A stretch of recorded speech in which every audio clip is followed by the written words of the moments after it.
Synchronicities abound.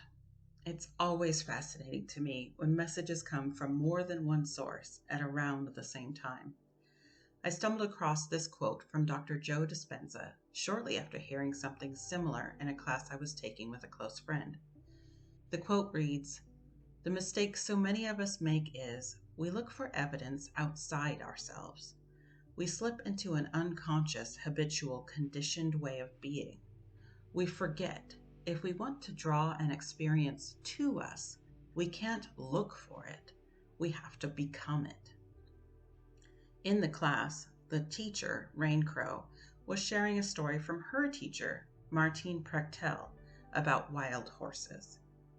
The story was, if you try to cage a wild horse, if you try to enclose them, it is so against their nature that they will thrash themselves against the walls repeatedly, trying to break free, sometimes even to the point of taking their own lives.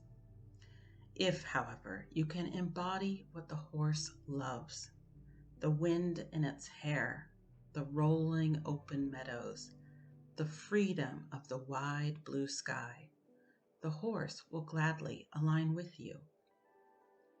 This is along the same lines as be the change you wish to see, as well as the spiritual community's focus on doing our own inner work in order to help the collective.